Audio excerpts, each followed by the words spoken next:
नमस्कार दोस्तों, मंतव्यम शिक्षण संस्थान यूट्यूब चैनल और मंतव्यम शिक्षण ऐप पर आप सभी का स्वागत है। दोस्तों, हम इस सेशन में लेके आए हैं संस्कृत वर्ण विचार के बारे में बात करेंगे। दोस्तों, संस्कृत वर्ण विचार से पहले हमने 2 क्लासें डाली हैं। उसमें आपने देखा होगा हमारी एक क्लास थी जिसके अंतर्गत हमने बात की थी संस्कृत व्याकरण का सामान्य परिचय। उससे बाद में हमने की माहेश्वर सूत्रों के बारे में बात की थी। दोस्तों, माहेश्वर सूत्रों के आधार पर ही हम वर्ण विचार भी करते हैं। वो सूत्र आपको याद हो ही गए होंगे, जो 14 सूत्र हैं।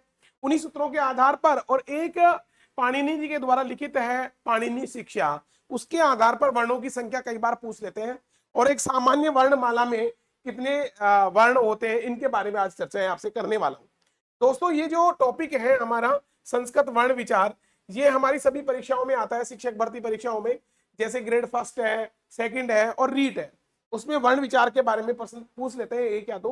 तो इसी ये क्लासें भी हमारे नए बैच ऑनलाइन भी हैं और ऑफलाइन भी नए बैच चल रहे हैं, इसमें भी आप देख सकते हैं। आज हमारा जो बिंदु है, मुख्य रूप से जो बात करने वाला हूं मैं आपसे, वो हमारा है वर्ण विचार। क्या है भाई? वर्ण विचार। देखिए दोस्तों, जब हम इस वर्ण विचार के बारे में बात कर रहे हैं आपसे, सबसे पहले तो ये बात आती है वर्ण होता क्या है। तो वर्ण के अंतर्गत जब हम देखते हैं वर्ण क्या है, किस प्रकार से हम विवेचन करेंगे, तो इन वर्ण विचारों को हम 2 तरीके से देखेंगे। कितने तरीके से देखेंगे? 2 तरीके से। एक तो हम बात करेंगे कि माहेश्वर सूत्रों के आधार पर, के आधार पर। दूसरा हम बात करेंगे पाणिनि शिक्षा के आधार पर, पाणिनि शिक्षा के आधार पर। तीसरी यदि हम बात कर सकते हैं तो सामान्य वर्णमाला जो संस्कृत की है, इसकी बात करेंगे अपन। जैसे हम बात करें तो सामान्य वर्णमाला जो चलती है, सामान्य संस्कृत वर्णमाला, ये 3 पॉइंट्स में हम चर्चा करने वाला हूं आपसे मैं वर्ण विचार के आधार पे। अब पहला बिंदु जो आता है हमारा, वो हम बात कर रहे हैं, किससे कर रहे हैं? हम बात कर रहे हैं महेश्वर सूत्रों के आधार पे। किसके आधार पे कर रहे हैं अपन? महेश्वर सूत्रों के आधार पर। देखिए, यानी माहेश्वर सूत्र के आधार पर। इस पे जब हम बात करें महेश्वर सूत्रों के आधार पे, तो कल इसकी छोटी सी बात हमारे साथ हुई थी आपसे। जो माहेश्वर सूत्र है वो कितने हैं टोटल? माहेश्वर सूत्र कितने हैं बंधुओं? माहेश्वर सूत्र है 14। और इन 14 में हमने बात की थी जो स्वर से संबंधित है। किससे? स्वरों से संबंधित। स्वरों से संबंधित कितने हैं? स्वरों से संबंधित है प्रथम 4 सूत्र। प्रथम 4 सूत्र ये स्वरों से संबंधित है। अब ये जो प्रथम 4 सूत्र स्वरों से हैं, और व्यंजनों से संबंधित कितने हैं? व्यंजनों से संबंधित, व्यंजनों से संबंधित है भैया 4 ही आ गए, तो कितने बच गए उसमें? 10।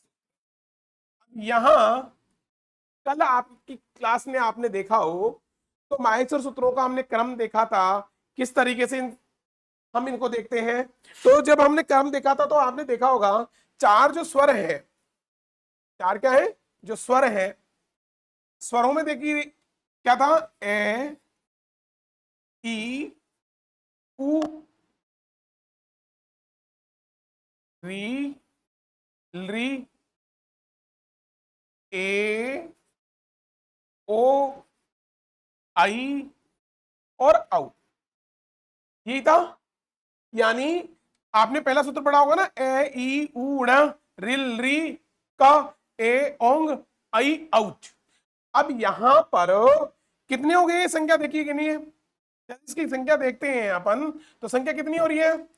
1 2 3 4 5 6 7 8 और 9। यानी माहेश्वर सूत्रों के आधार पर स्वरों की संख्या कितनी हो गई? माहेश्वर सूत्रों के आधार स्वरों की संख्या कितनी हो गई दोस्तों? स्वरों की संख्या हो गई 9। कितनी हो गई? 9। यानी अब स्वरों का देखिए, आप जब हिंदी वर्णमाला को देखेंगे तो हिंदी वर्णमाला के अंतर्गत स्वरों की संख्या अलग मिलेगी आपको, वहां माहेश्वर सूत्रों के आधार पे अलग मिलेगी। कई बार आप देखिए इन स्वरों को हम क्या कहेंगे? ए ई उ री ली ए ओ आई और औ, यानी माहेश्वर सूत्रों के आधार पर संस्कृत में स्वरों की संख्या कितनी हो गई? 9। लेकिन अगर आपको यही पूछ ले संस्कृत वर्णमाला में स्वरों की संख्या कितनी है, तो संस्कृत वर्णमाला में यदि स्वरों की संख्या पूछेगा तो कितनी हो जाएगी भाई? उसमें हम क्या है, इसमें दीर्घ का भी प्रावधान लेते हैं। जैसे ए के बाद में आ, ई के बाद में ई, उ के बाद में उ, तो 1 2 3 तो यही बढ़ गए। तो 9 और 3 इसके बाद में री है, री रस्व और दीर्घ के अंतर्गत यदि हम लेंगे तो 9 और 3 कितने हो गए? 12 और एक री हो गया, तो कितने हो गए? 13। तो वहां स्वरों की संख्या कितनी हो जाती है संस्कृत वाला में? वो आगे बात करने वाला हूं आपसे। केवल यहां आप ये ध्यान रखिए कि माहेश्वर सूत्रों के आधार पर स्वरों की संख्या कितनी है? 9, जिसमें कौन कौन से हैं? ए ई उ री ली ए ओ आई और औ। कई बार यहां आपसे पूछ लिया जाता है ये जो स्वर हैं कौन कौन से भाई? ए ओ आई औ, इनका क्रम पूछ लेता है। वो क्या पूछ लेते हैं यहाँ पे? इनका क्रम क्या है? तो क्रम जैसे वो दे देगा ए आई ओ और औ, तो क्या ये संस्कृत वर्णमाला में ये क्रम है? बोलिए, माहेश्वर सूत्र में ये क्रम है क्या? नहीं, ये क्रम नहीं है। हिंदी वर्णमाला में ऐसे क्रम होता है, ए के बाद में आई, आई के बाद में ओ के बाद में औ। बल परंतु संस्कृत में क्रम क्या रहेगा? ए ओ आई और औ। किसमें? माहेश्वर सूत्रों के आधार पर क्या रहेगा? ए ओ आई और औ। इसके कारण है क्योंकि ये पहले गुण वर्ण है, ये वृद्धि वर्ण है। इसी के आधार पर पहली बात आपको समझ में आ गई होगी, स्वरों के जो है पाणिनि को की जो व्याकरण है, सिद्धांत है, अष्टाध्यायी है, माहेश्वर सूत्र है, यानी पहला बिंदु समझ में आ गया होगा, यानी माहेश्वर सूत्रों के आधार पर स्वर कितने हैं? स्वर है 9। कौन कौन से हैं? दोबारा लिख रहा हूं मैं, ए ई उ री री ए आई ओ और औ। हो गए भैया 9। कौन कौन से? ए ई उ री ली ए आई ओ औ। दूसरे बिंदु की यदि हम बात करें यहां पे देखिए, वही माहेश्वर सूत्रों के आधार पर क्या होगा? माहेश्वर सूत्रों के आधार पे क्या होगा भैया यहाँ पे? किसकी? व्यंजनों की संख्या। किसकी संख्या पूछ रहे हैं अपन यहाँ पे? व्यंजनों की संख्या। व्यंजनों की संख्या के देखेंगे तो क्या होगा? व्यंजन। ये यहां बात हो गई हमारी स्वरों की, पहले बात हो गई अक्षर कितने हैं? 9 है। ए ई उ री ली ए आई ओ औ। ठीक उसी के साथ में बात कर रहा हूं माहेश्वर सूत्रों के आधार पर व्यंजन की बात कर रहे हैं। तो माहेश्वर सूत्रों के आधार पर जब व्यंजन वर्ण की बात कर रहे हैं तो हमारे माहेश्वर सूत्र कितने बच गए? 4 में तो ये समाहित हो गए, 10 बच रहे हैं। कितने बच रहे हैं? 10। उस 10 में आपने क्रम देखा था कहां से चालू है? अ या व र ट। आ या व र ट। फिर कौन सा था भाई? फिर था लण। इस लण के बाद में लण। फिर बाद में हमने कौन सा आया? पंचम वर्ण। पंचम वर्ण। पंचम वर्ण के बाद में आता है कौन सा? चतुर्थ वर्ण। चतुर्थ वर्ण के बाद में तृतीय वर्ण। तृतीय वर्ण। तृतीय के बाद में कौन सा आता है? द्वितीय वर्ण, द्वितीय, और द्वितीय के बाद में प्रथम वर्ण, और प्रथम वर्ण के बाद में आपने देखा होगा क्योंकि क प य फिर आता है स कौन सा आता है? सल, सलह ऊष्माण है, सल वर्ण। और सल के बाद में यदि हम देखते हैं स और फिर ये देखिए है ना, स्लह ऊष्माण हो गया। और फिर आता है आपका अंतस्थ वर्ण, यणो अंतस्था जिसकी बात करते हैं अपन, यण वाले। इस तरीके से हम जब वर्णों को देखते हैं, हल, हल तक होता है ना, तो व्यंजन वर्ण को कहते हैं अपन हल। और हल वर्ण कितने हैं माहेश्वर सूत्रों के आधार पे? माहेश्वर सूत्रों के आधार पर है 33। कौन से है भाई?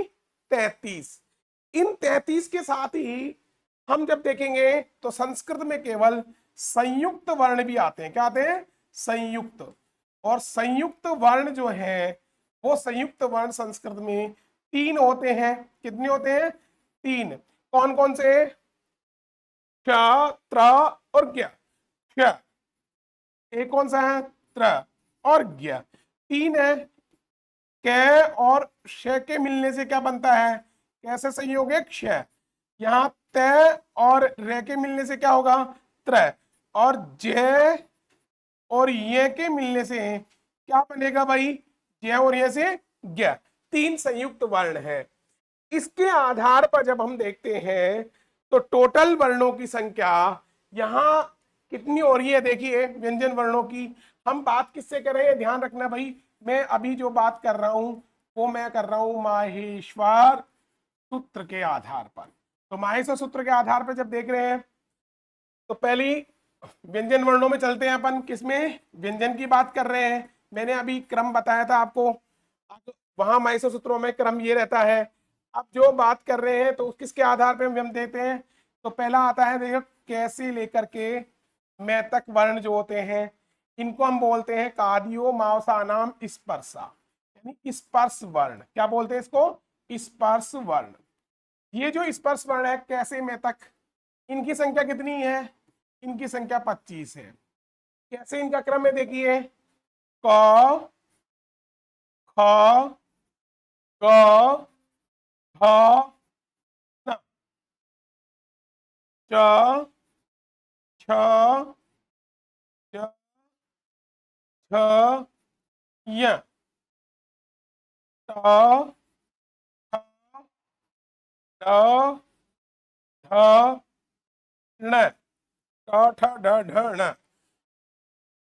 त, थ, द, ध, न, प, फ, ब, भ, म। कितने हो गए ये टोटल? पांचों कितने हो गए भाई ये? 25। इनको हम क्या कहते हैं? कादयो मावसानाम स्पर्शा, यानी ये स्पर्श वर्ण है। कौन से है भाई? ये स्पर्श वर्ण है। कैसे में तक के वर्णों को हम क्या कहते हैं? स्पर्श वर्ण। तो व्यंजनों के अंतर्गत 25 तो ये हो गए भी, 25 तो क्या हो गए? स्पर्श वर्ण हो गए। ठीक, इसके साथ देखिए 25 के बाद में हम देखते हैं तो 25 ये हो गए। इसके बाद में यदि 25 के साथ में देखेंगे यणो अंतस्था, और एक यण के साथ के अंतर्गत आते हैं। यण के साथ ही यदि देखते हैं तो अंतस्थ वर्ण यण, यानी अंतस्थ वर्ण। कौन से? अंतः अंतस्थ वर्ण। अब अंतस्थ वर्ण कौन कौन से हैं? अंतस्थ वर्ण, अंतस्थ वर्ण में यण होते हैं। क्या होते हैं इसमें? यण। यण में क्या हो गया? 4 वर्ण आते हैं यण में। कितने वर्ण आते हैं? 4। कौन कौन से? आप 4 वर्णों के अंतर्गत देखेंगे तो यंतस में य, व, र और ल, यणो अंतस्था। आपने देखा होगा य व र ल, हल वाला यहां पे देखते हैं ना, य व र ल। तो यहां अंतस्थ वर्ण कितने हो गए भैया?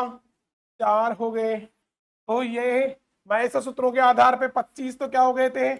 स्पर्श वर्ण हो गए। 4 कौन से हो गए भैया? 4 हो गए अंतस्थ वर्ण। कौन से हो गए? अंतस्थ वर्ण। इसके बाद में देखिए अंतस्थ के बाद में यदि देखें तो अपन स्लह ऊष्माण है। यानी ऊष्म वर्ण। कौन से होते हैं? ऊष्म वर्ण। और ऊष्म वर्ण भी कितने होते हैं? इनको हम सल भी कहते हैं, सल। अब सल में क्या होता है? श, स, श, स और है, यानी ये चार वर्ण जो सल है, और स्ल ऊष्माण वर्ण भी कहते हैं। तो चार आपके पास में हो गए भाई ऊष्म वर्ण। क्या हो गए? ऊष्म वर्ण। टोटल कितने हो गए भाई? 25 से 4 29, यानी 33 वर्ण। कितने हो गए? 33। तो ठीक इस हिसाब से माहेश्वर सूत्रों के आधार पर क्या हो गया? स्वर कितने हो गए? स्वर हो गए 9, और व्यंजन कितने हो गए? और व्यंजन हो गए यहाँ पे 33। कितने हो गए? 33। कुल कितने हो गए भैया वर्ण? कुल वर्ण हो जाते हैं यहाँ पे हमारे 42। कितने हो जाते हैं? 42 वर्ण माहेश्वर सूत्रों के आधार पर। अब जब माहेश्वर सूत्रों के आधार पर ये 42 है, इन्हीं में से संस्कृत में जब हम काम लेते हैं तो 3 वर्ण मुख्यतया, जिनको हम संयुक्त वर्ण बोलते हैं। क्या बोलते हैं? संयुक्त वर्ण बोलते हैं। तो उन संयुक्त वर्णों की, क्योंकि संयुक्त में 2 वर्ण होते हैं, तो इन्हीं के आधार पर संयुक्त वर्ण भी बनते हैं। टोटल यदि पूछे जाते हैं माहेश्वर सूत्रों के आधार पर वर्ण कितने होंगे, वहां आप संख्या लिखेंगे 42। क्या लिखेंगे भाई? माहेश्वर सूत्रों के आधार पर कितनी संख्या लिखेंगे? 42। यदि पूछा जाता है संयुक्त वर्ण कितने होते हैं, संयुक्त वर्ण कितने होते हैं, तो संयुक्त में देखिए, संयुक्त संयुक्त वर्ण कितने होते हैं? तो संयुक्त वर्णों में क और ठ संयोगे क्या होता है? कैसे संयोगे? क्ष। एक तो ये हो गया। एक है त और र संयोगे क्या बनेगा? त्र। दूसरा ये हो गया। और एक क्या है भाई? ज और ये संयोगे ये। 3 ये संयुक्त वर्ण है। इनको हम माहेश्वर सूत्रों में काउंटिंग नहीं है इनकी, ये ध्यान रखना। माहेश्वर सूत्रों के आधार पर यदि पूछेंगे तो ये होगा, लेकिन संस्कृत वर्णमाला में है। इसमें है ये संस्कृत में संयुक्त वर्ण है ये। वैसे संयुक्त बहुत सारे बनते हैं संस्कृत में, लेकिन हमें जो प्राप्त है वो 3 ही। यहाँ संयुक्त देखेंगे तो संयोग संख्या बहुत होती है। जैसे ट लिखेंगे, ट्र लिखेंगे, प्र लिखेंगे, ये सारे क्या होते हैं? प्र लिखेंगे तो क्या होगा? प और र, प्र बन जाएगा।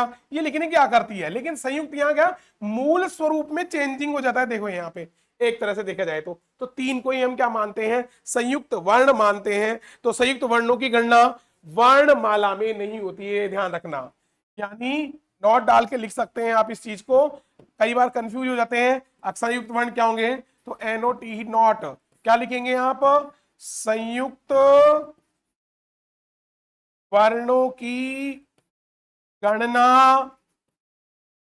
वर्णमाला में नहीं होती है, नहीं होती है। इस बात को आप फोकस करेंगे। यदि कंफ्यूज नहीं होना है, हमें कितने करने हैं? ओनली 42। किसके आधार पर? माहेश्वर सूत्रों के आधार पर। क्लियर है भाई बात? एक पॉइंट आपको समझ में आ गया। अगर वर्णमाला जो है यदि माहेश्वर सूत्रों के आधार पर पूछेंगे तो कितने होंगे? 42। और इस 42 में भी ये ध्यान रखना है आपको, यहाँ 42 में अंतस्थ है 4 है, ऊष्म वर्ण है 4 है, और स्पर्श वर्ण है 25 है, और 9 क्या है भाई हमारे पास में? स्वर है। 9 क्या है? स्वर है। इस प्रकार से टोटल हमारे क्या हो गया? ये टोटल 42 वर्ण मिलते हैं हमें। कितने मिलते हैं? 42 वर्ण मिलते हैं माहेश्वर सूत्रों के आधार पर। ठीक, अब देखिए ये जो माहेश्वर सूत्रों के आधार पर मिल रहा है, अब दूसरी बात हमारे आ जाती है, अब पाणिनि शिक्षा के आधार पर क्या स्थिति है? किस पे आधार पे? यानी पाणिनि पाणिनीय शिक्षा। ये पाणिनीय शिक्षा भी भैया यदि बात करेंगे अपन पाणिनीय शिक्षा की, तो पाणिनि के अनुसार या पाणिनि शिक्षा के अनुसार, आप पाणिनि के अनुसार भी पूछ सकते हैं। पाणिनि शिक्षा ये ग्रंथ है उनका। इस पाणिनि शिक्षा के अनुसार कितने हैं? तो पाणिनि शिक्षा में मिलता है हमें त्रिषष्टि चतुष्टि व वर्णे शंभु मते मता। त्रिषष्टि चतुष्टि 63 या 64 वर्ण मिलते हैं हमें पाणिनि शिक्षा। कितने मिलते हैं? 63 या 64। इन वर्णों को ध्यान में रखना है। तो अब 63 और 64 की बात जब की जाती है तो कैसे 63 64 है वो हम देखते हैं। क्यों 63 और 64 कितनी है? तो सबसे पहले हम लेते हैं स्वरों को। किसको लेते हैं? स्वर। अब स्वरों को देखिए, जब सिद्धांत कौमुदी पढ़ेंगे आप तो यहां आपने देखा हो गया स्वरों की, व्यंजनों की यानी वर्णों की संज्ञा होती है। कौन कौन सी? ह्रस्व, दीर्घ और प्लुत। संज्ञा क्या होती है इनकी? स्वरों की संज्ञा होती है ह्रस्व, दीर्घ और प्लुत होती है। यानी ह्रस्व स्वर, दीर्घ स्वर, प्लुत स्वर। ह्रस्व, दीर्घ, प्लुत होती है। इसके आधार पर जब हम देखते हैं ह्रस्व, दीर्घ, प्लुत के आधार पर, तो यहां देखिए जो मूल स्वर है माइसर सूत्रों में कौन कौन से हैं? ए, ई, उ, री और ली, ये है। तो यहां पे क्या होता है, ये जो मूल स्वर है इनको क्या कहते हैं अपन? ये है मूल स्वर। ये क्या है भाई? मूल स्वर। क्यों मूल है? क्योंकि अन्य स्वर इन्हीं से बनते हैं। और नेक्स्ट यहाँ कहते हैं मूल स्वर, और एक होते हैं संयुक्त स्वर। क्या बोलते हैं उसको? संयुक्त स्वर, या हम उसको दीर्घ स्वर भी बोलते हैं। क्या बोलते हैं उसको? दीर्घ स्वर भी बोलते हैं या संयुक्त स्वर बोलते हैं। जैसे अब यहां ये जो ए और ऐसे मिलके आ बना, दीर्घ की बात करेंगे तो यहां गुण स्वर भी बनने हैं। तो यहां जो बात होती है, यदि एक हो गया आपके ए और ई मिलके बनता है ए और ई मिलके क्या बनेगा? ए। ऐसे ही देखिए ए और उ मिलके क्या बनेगा? ए और उ मिलके बनता है ओ। क्या बनता है? ओ। ऐसे ही ए और ए मिलके क्या बनेगा? आई।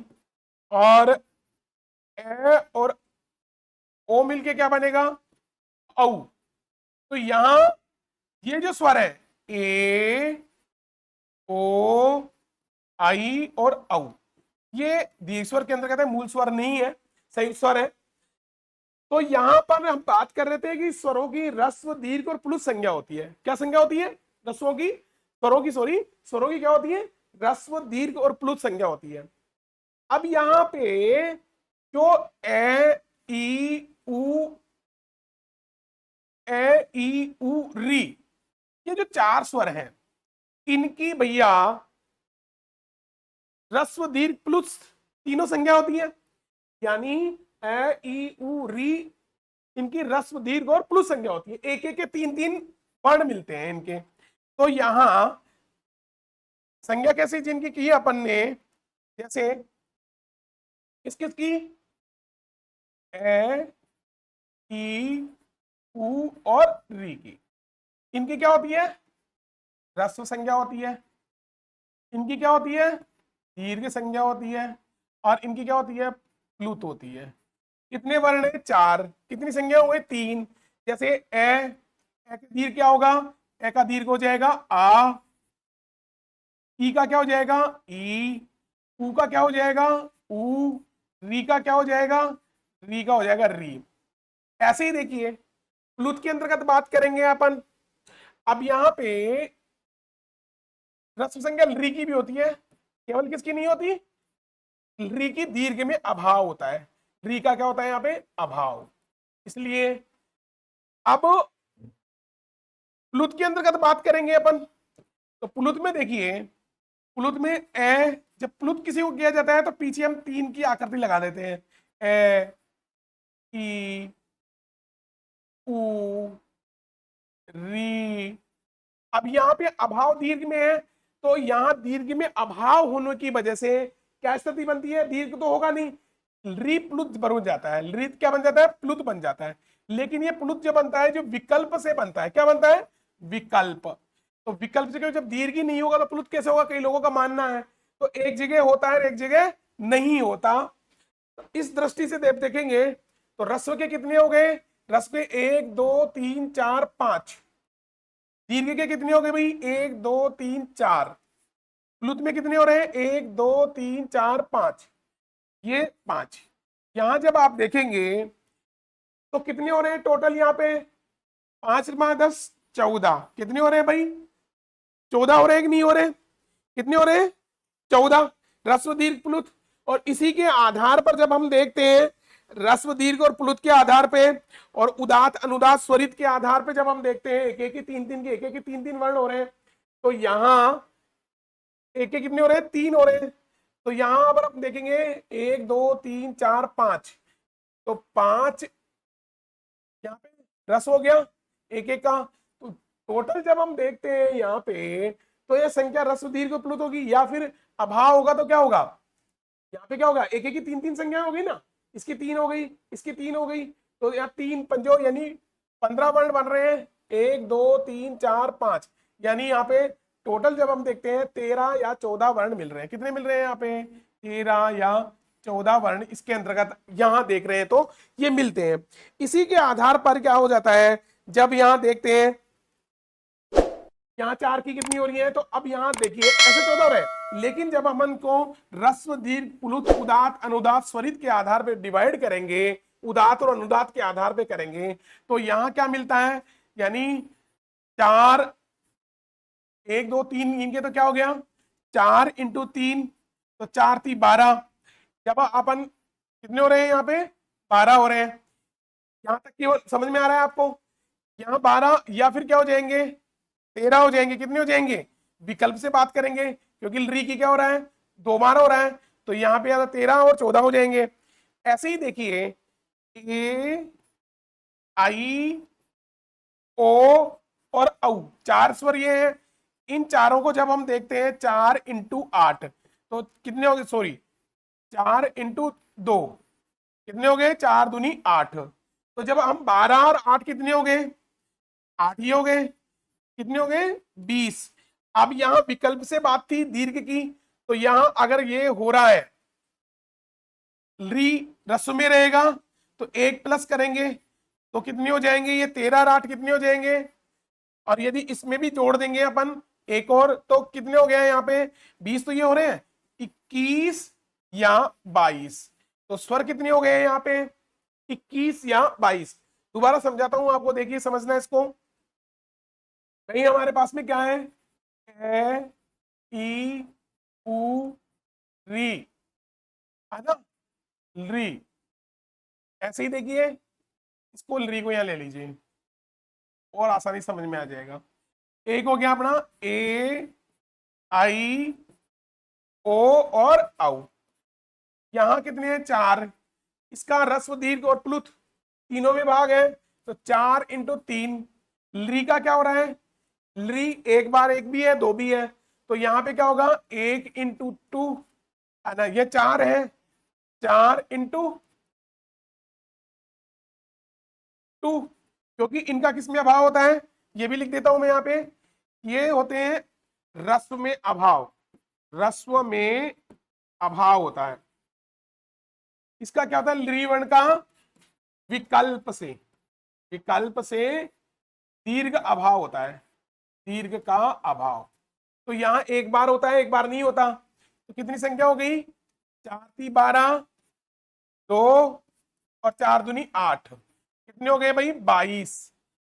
अगर ये विकल्प से होगा तो एक बार ही होगा, तो क्या हो जाएगा 21। तो यहां इस हिसाब से पाणिनि शिक्षा के अनुसार स्वरों की संख्या कितनी होगी, यानी पाणिनि के अनुसार, पाणिनि के अनुसार कितनी हो गई 21 या 22, तो क्या हो गए ये स्वर हो गए। क्लियर है दोस्तों। अब ये 21 22 स्वर हो गए, तो व्यंजनों की बात कर लेते हैं अपन, किसकी, व्यंजन वर्णों की। अब व्यंजनों की जब बात करते हैं, स्वरों की मैं ऊपर लिख देता हूं जो ध्यान रहे आप, स्वर कितने हो गए 21 या 22, 21 या, क्योंकि 63 64 वर्ण होते हैं ना, त्रिषष्टि चतुष्टि व वर्णे शंभु मते मतः, इस प्रकार से जो होते हैं। तो अब स्वर तो आपको समझ में आ गए होंगे दोस्तों। जब स्वर समझ में आ गए तो हम बात कर रहे हैं आपसे किसकी, व्यंजन वर्णों की।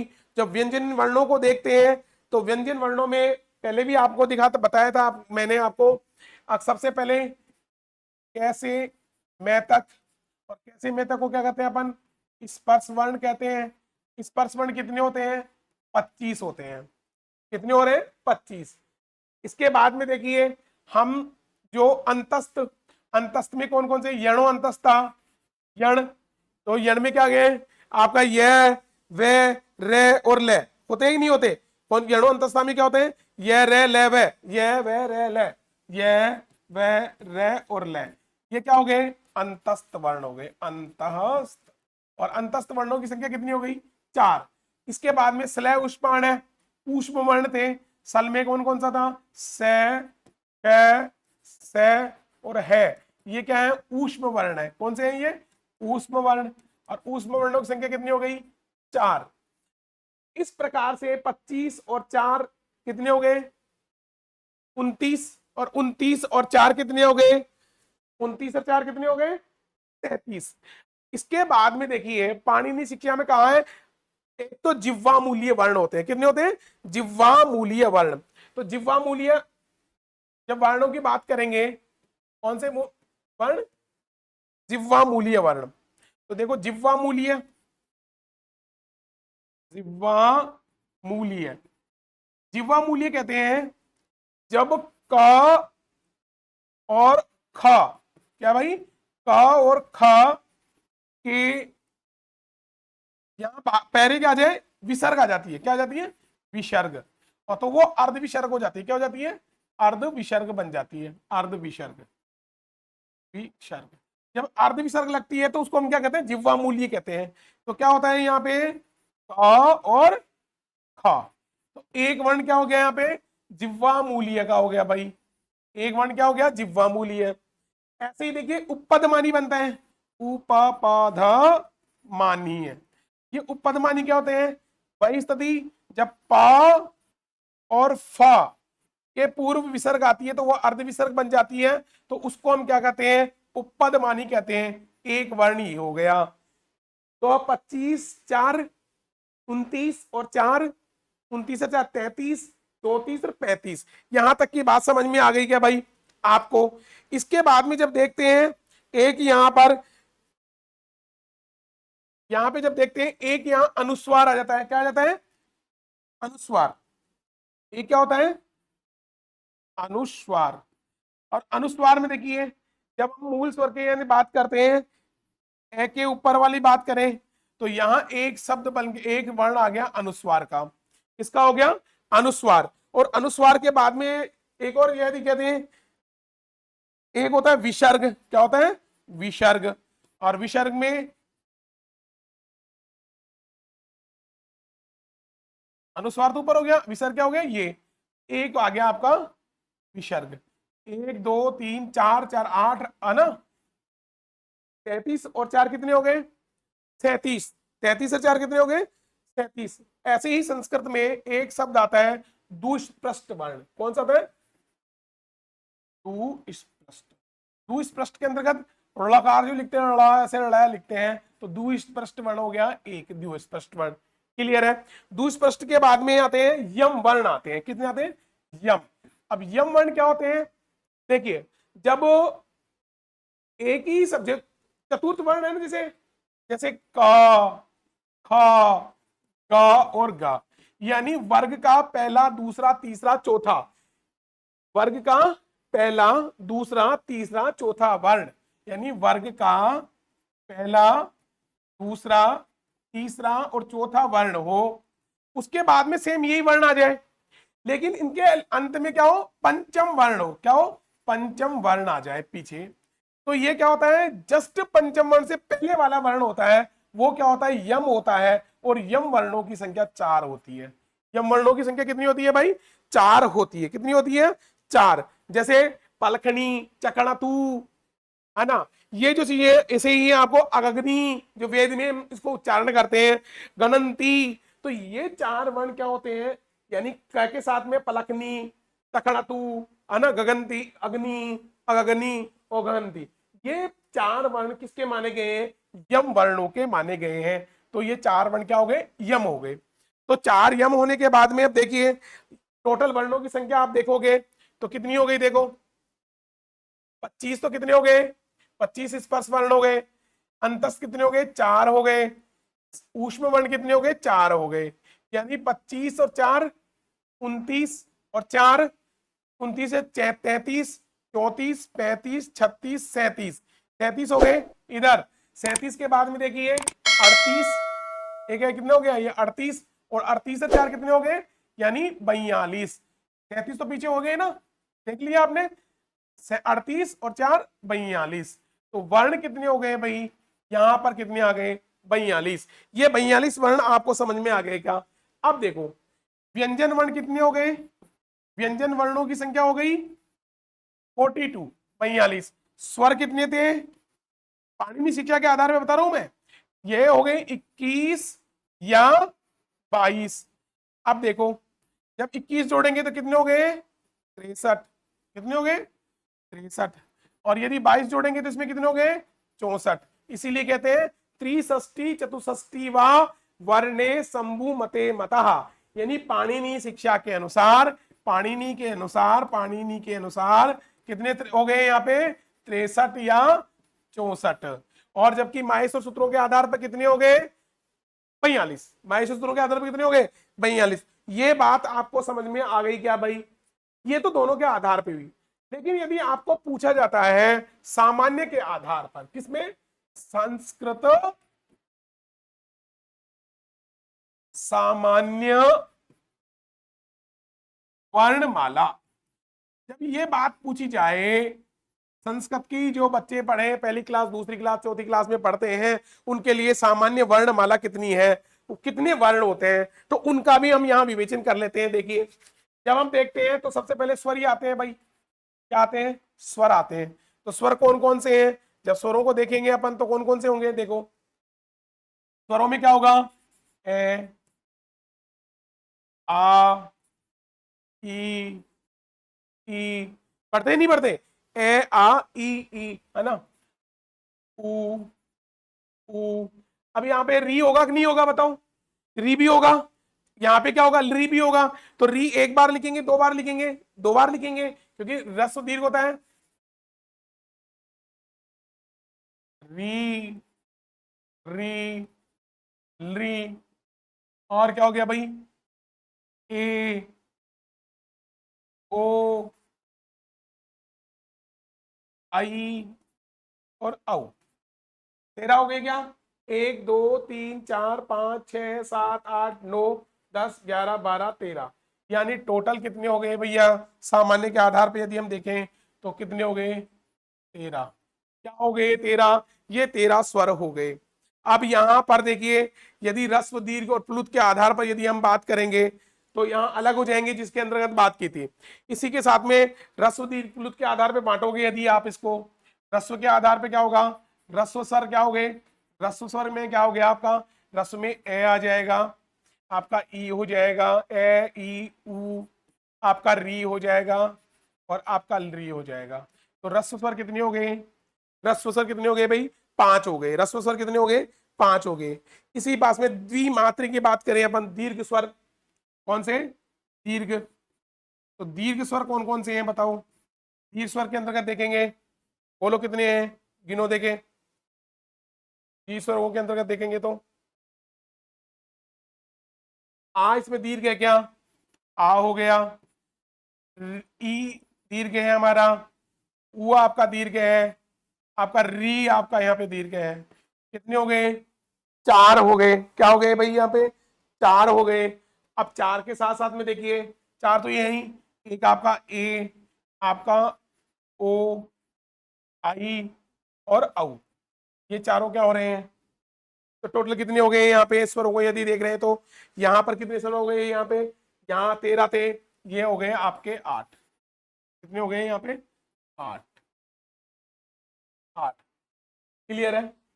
अब यहाँ प्लुत की बात की जाए, किसकी बात की जाए, प्लुत की बात की जाए, तो प्लुत जो स्वर है प्लुत के अंतर्गत, तो प्लुत के अंतर्गत यहाँ पे मूल स्वर कौन सा है, जैसे ए है, पी लगा देंगे, जैसे ए आ ई यहां जब हम बात करते हैं तो यहाँ पे प्लुत संज्ञा हो जाती है, जैसे ए के अंतर्गत, जैसे आ के अंतर्गत, तो ये सारे स्वरों के बाद में क्या लग जाएगा, जैसे ई के अंतर्गत क्या प्लुत वाली संख्या, ऐसे ही देखिए ई के अंतर्गत, ये प्लुत होता क्या है, देखो जब रोने धोने चिल्लाने इत्यादि के अंतर्गत हम प्लुत में कार्य करते हैं, किसमें करते हैं अपन, प्लुत में। तो प्लुत स्वर यानी के लिए क्या हो, 3 का पीछे लगाते हैं, इस प्रकार से हम स्वरों को लिखते हैं। तो सामान्य यदि संस्कृत वर्णमाला को देखते हैं तो ये सारी चीजें मिलती हैं और इस प्रकार से उदात्त अनुदात्त स्वरित में बांटते हैं, ये स्वरों के अंतर्गत चले जाते हैं। तो विशेष करके हम क्या यदि हम बात करें, विशेषकर यदि हम देखें वर्णमाला के अंतर्गत 13 तो स्वर हो गए, 33 वर्ण हो गए, 13 और 33 हो गए 46। तो यदि अब सामान्य वर्णमाला पूछ ली जाए तो हमें 46 संख्या करनी है। कितनी करनी है? 46 की संख्या करनी है। माहेश्वर सूत्रों के आधार पे पूछ लिए तो हमें कितना करना है? माहेश्वर सूत्रों के आधार पे हमें करना है, हमें 42 करनी है। और यदि पाणिनि के आधार पे कर ले तो हमें 63 या 64 करनी है। ये आपको बात ध्यान होनी चाहिए। सामान्य में केवल हम स्वर वो पढ़ते हैं, कितना पढ़ते हैं? ए आ ई उ री ली, है ना, ये वाले 13 स्वर पढ़ते हैं। ये तो हम विवेचन करते हैं, तो हम देखते हैं इनके बारे में जब हम आपको पढ़ेंगे उदात्त अनुदात्त स्वरित अनुनासिक एन अनुनासिक, उनके आधार पे हम जब व्यंजनों को बांटेंगे, एक व्यक्ति को 18 भेद होते हैं, उच्चारण स्थान पढ़ेंगे, तब इन चीजों का आगे इन चीजों का विस्तृत भी अध्ययन करेंगे ये वाले पार्टों का। हमें केवल क्या चीज देखनी है? हमें केवल ये चीज देखनी है संस्कृत सामान्य वर्णमाला में कितनी होता है। तो 13 तो ये हो गए और 33 वो टोटल हो गए जो व्यंजन वर्ण है जो, तो कितने हो गए? 46 हो जाते हैं संस्कृत की सामान्य वर्णमाला के अंतर्गत। तो ये 3 बातें आप यहाँ निकल के सामने आती हैं। क्या निकल के आती हैं? पहली बात हमें समझ में आई कि माहेश्वर सूत्र के आधार पे कितने हो गए? 9 और यहां पर हो गए 33। टोटल कितने हो गए भाई? 42। समझ में आ रहा है? ऐसे ही देखिए पाणिनि के आधार पे हम बात कर रहे थे, पाणिनि के आधार पे कितने हो गए भैया? यहाँ 21 या 22, तो ये और 21 और 22 के साथ के अंतर्गत कितने? 63 64 होते हैं। तो यहाँ अगर हम 21 गिनेंगे 22 गिनेंगे तो यहाँ टोटल 22 तो ईश्वर होते हैं जो अभी अपन जस्ट बात की। देखो यहाँ पे किए ना अपन ने, ये व्यंजन हो गए 63 64, तो व्यंजन वर्णों की संख्या 42 आ रही है। अभी अपने की 21 22 आ रहे हैं, तो इसमें कितने हो गए? यानी 42 होते हैं। यम वर्ण के आधार पे, इनके आधार पे गिनेंगे तो यहाँ पे कितने हो गए? 42। जब 42 गिनेंगे तो यहाँ कितना हो रहा है? ये तो हो गया 63 और 22 जोड़ लेंगे तो कितना हो जाएगा? 64। ये हो गया। और सामान्य के आधार पे देखेंगे अपन, सामान्य आधार पे देखते हैं तो 13 और कितने हो गए भैया? 33। और 13 और 33 कितने होते हैं? 46। इस हिसाब से दोस्तों आज आपको संस्कृत वर्णमाला मैं समझता हूं समझ में आ गई होगी। इसी आधार पे हम संस्कृत वर्णमाला को देख सकते हैं। क्लियर? धन्यवाद बहुत बहुत आपको।